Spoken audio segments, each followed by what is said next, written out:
Mi familia siempre ha creído que hay cosas de las que es mejor no hablar. En este caso sería lo que le pasó a mi hermano mayor, Ezequiel. Con él siempre tuve una relación muy estrecha. En cambio, con mis padres, todo era más complicado. Solo compartía con mi papá sesiones obligatorias de ajedrez y música clásica. Desde el jardín de infantes, mi mejor amigo fue Mariano. Estaba con él todo el tiempo, incluso en un club después de clases de rugby. Un día, después de volver de dicho club, escuché la voz de Ezequiel, junto con mi madre llorando. Pero me mandaron a mi cuarto después.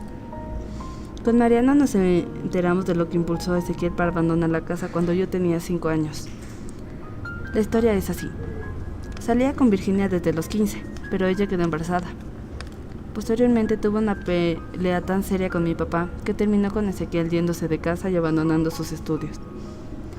Opté por averiguar lo que pasó aquel día por parte de Ezequiel, así que busqué su dirección y solo me faltaba ir. Al llegar me encontré con un gran perro siberiano y Ezequiel. Hablamos un rato y después de eso le pregunté. Me dijo, porque tengo SIDA. Cuando regresé a casa no había nadie y llamé a Mariano. Le mentí diciendo que Ezequiel no estaba en su casa. En los siguientes días no pude sacar de mi mente a Ezequiel y comencé a tener la misma pesadilla, en la que un hombre sediento va por el desierto. Luego ve una sombra de ave de rapiña, pero no puede ver el ave, solo su sombra. Un domingo vino la abuela a visitarnos. Charlamos en el jardín y me dijo que se enteró de que fue a visitar a Ezequiel y que quería que volviéramos a ser tan unidos como antes. Solo respondí con un ya basta subido de tono. Mi cumpleaños se aproximaba y pude sacar de mi mente aquel asunto. Cuando llegó el día, sorpresivamente llegó Ezequiel, regalándome un CD compacto llamado Hermanos Abrazados, para posteriormente invitarme a ver un partido. Me decidí a ir. Cuando volví a casa, todos me miraban como si algo muy malo hubiera pasado, y tuve una charla con mi papá. Concluyó en que tengo prohibido ver a Ezequiel, y que algún día se lo agradecería. No volví a ver a Ezequiel hasta un par de meses más tarde. Un poco más tarde vino Mariano, para despedirse antes de su viaje por de vacaciones. Decidí contarle lo de Ezequiel. Le dije, porque tiene SIDA. Él me sugirió que me aleje de él. Después se marchó diciendo ya es tarde.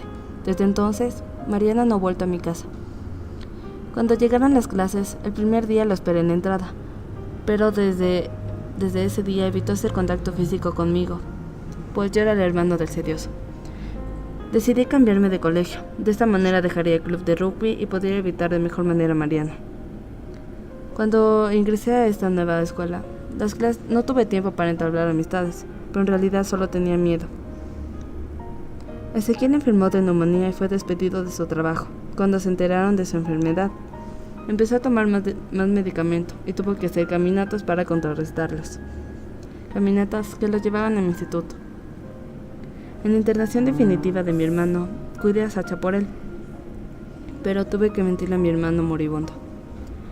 Una vez que fui a su casa, encontré una gran biblioteca llena de libros. Esto nos dio más temas de conversación. También vi a un cello en el fondo de la sala. Le pregunté por él y me di cuenta de que empezó a tocarlo en las mismas fechas en las que supo lo de su enfermedad. Me dijo que no quería irse hasta aprender la suite número 1 para cello de Bach. En noviembre tuvimos nuestra última caminata de vuelta del instituto. De repente se desató una tormenta y corrimos para refugiarnos. Y luego me dijo, tal vez el SIDA es como una tormenta. Nadie quiere sacar la cabeza para ver lo que hay afuera. Después de un tiempo, Ezequiel había adelgazado demasiado y su mirada se veía mucho más apagada. Un cierto día fui a visitarlo sin avisarle y ya me tenía listo un regalo. Era una foto monocromática con una vela encendida en la mitad. Un domingo, mientras iba por un nuevo libro, me encontré con unos amigos de mis padres. Me dieron su pésame por la enfermedad de mi hermano, mencionando que tenía leucemia. Me sentí tan indignado, como si hubiera más dignidad en morir de esa manera, como si hubiera dignidad en morir. Ezequiel me invitó a su departamento, diciendo que era algo muy urgente. Obviamente asistí. Hablamos un rato y luego tomó su cello y empezó a tocar la suite número 1 de Bach. Al terminar nos abrazamos y lloramos juntos. Al día siguiente Ezequiel tuvo su última internación. Aún puedo recordar el día de su funeral. El sol, el pasto, las plantas, todo brillaba, como si se burlara de cierta manera. Tal vez por eso en las películas siempre filman los funerales en la lluvia.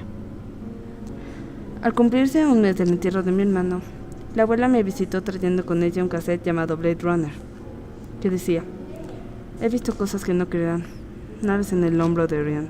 Todos esos momentos se perderán en el tiempo, como lágrimas en la lluvia, pues es hora de morir. Estas fueron las últimas palabras de Ezequiel en sus últimos momentos. Decidí asistir a una universidad en Estados Unidos, pues solo quiero alejarme de este lugar. Me alegra haber escrito esto. Sentía que si no lo hacía al menos una vez, no podría irme de aquí, cuando ya nada era igual. Al menos yo no lo era.